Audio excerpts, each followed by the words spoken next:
Well, guess who I'm standing next to? That's right, it's Aladdin, the magical genie, and Jasmine. Because guess what we're going to see? Aladdin Dual Language Edition. I'm super excited, and we're going to have magnificent time talking to the fabulous characters of this show. So come on, let's go and see what they have to say. And I'm super excited to see what they have to talk about and just see them once again because they were simply magnificent in this play, and it's going to be bigger and better once again. Especially being a role like this.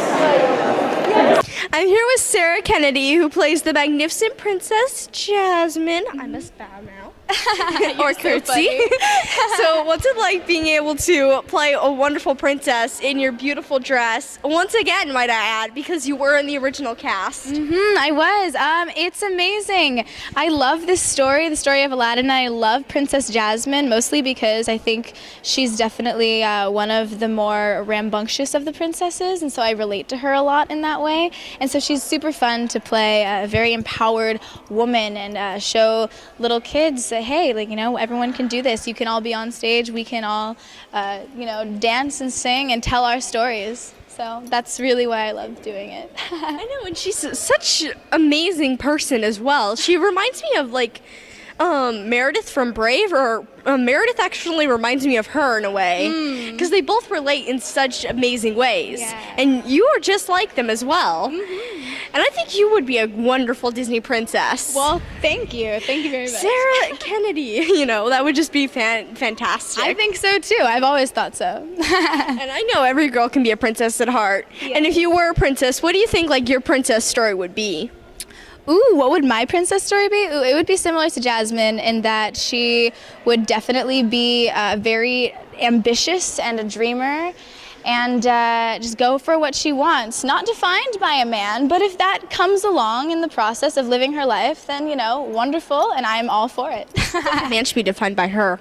Hey, I like that. I think there should be more stories like that. I know, right? Yeah. Well, thank you so much for this interview. Of course. Thank you. It's absolutely fantastic talking to you once You again. as well.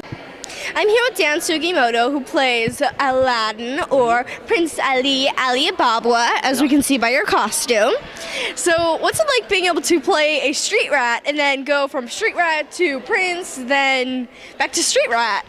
It's really, really fun because then as a prince, I get to still remember that I'm a street rat at heart. So it plays around with sort of the rigid feeling of being royalty or being a prince. I still get to move like Aladdin and feel like Aladdin. So it kind of is fun because I'm on stage playing a character who's playing another character. So it's you just get comfortable in that setting. You get really, really comfortable, and it's a lot of fun.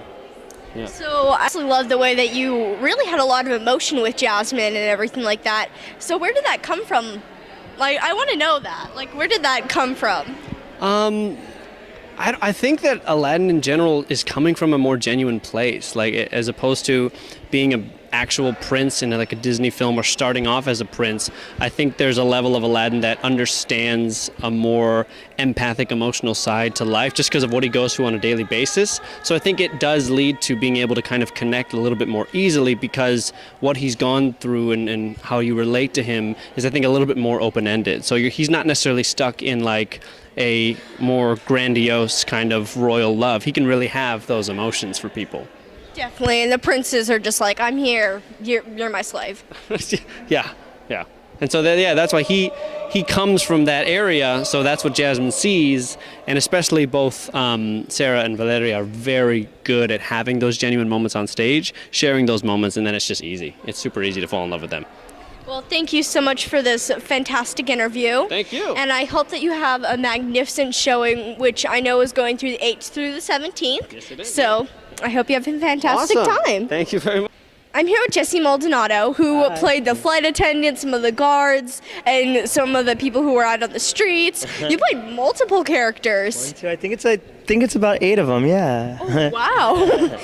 Crazy. It can be. Yeah, I know, you're amazing. So what's it like being able to be so many different characters, and what do you enjoy most about it? Wow, that's a very interesting question, Morgan. I've been doing this for about 20-something years now, 21 years exactly. It gives me the biggest fulfillment because it's like any of your viewers who are watching, you work hard and work at what you really want and what you really love, and you'll get it. the return is beautiful. To be in front of an audience every day of these numbers and children, I was once a child watching these shows, it's everything. So I walk away every night with fulfillment that I did my job. The one thing that I'm blessed to do is my arts, how I came in, just like you with your blessings of your arts. And speaking about which, you said that you've been doing it for 21 years. So what advice would you give to kids or people out there who are trying to also do the arts? What's like the best advice you could give them? Well, I always feel that your arts, whether you're a teacher, you're a director, you're a nurse, you're a school teacher, those are all arts. I was lucky enough and blessed enough as an LA Unified School District child to start working in go to school in the performing arts schools, Hollywood High School, LeConte Middle School, and worked really hard. Southgate Junior High School was amazing. And I had a lot of people around me giving me the arts and training. So my biggest advice is whatever your dream is, whatever your art is, like I said, it could be teaching, it could be dancing, it could be acting, it could be modeling, it could be a flight attendant of all things. Just fulfill it and work really hard. Do what you love, because if you do what you love, the return is always going to be there. Definitely. And speaking about which, can you tell me a little bit about that tap number that you did when you were the flight attendant? Because I loved that. I was like, how can you do that? How can you move his feet that fast? You know what? Our choreographer, Tanya, that's a blessing, and that's the blessing it is. Tanya gave us some beautiful art, gave us some beautiful tap dancing to do, and really well done. That I go onto the tap number after doing 3 numbers back to back, and so when I get out there, I'm a little tired backstage. I'm putting on the costume. Then as soon as that music starts and I see that audience out there, again, they've given us everything we needed, and you guys as an audience members given us everything that we needed. So it's a lot of fun. It's a lot of fun. And I think the energy of it all, the momentum just happens. It just happens. It's magic. It's theater magic. Well, thank you so much for Thank this you, interview. Morgan. Thank you. It's good to see you again. Yes. Be safe. Peace, everybody. Peace. Well, that was a magical, mystical, fantastic carpet ride. I hope you guys had as much fun as I did, and I hope you guys learned a lot in the process. It was absolutely magnificent, and make sure to check out Aladdin at the magnificent Los Angeles Theater Center. It's playing until September 17th, and it's also in dual language edition, Spanish and English. Bye-bye. See you later. This is me, Morgan Bertsch, signing out. Bye-bye. Talk soon.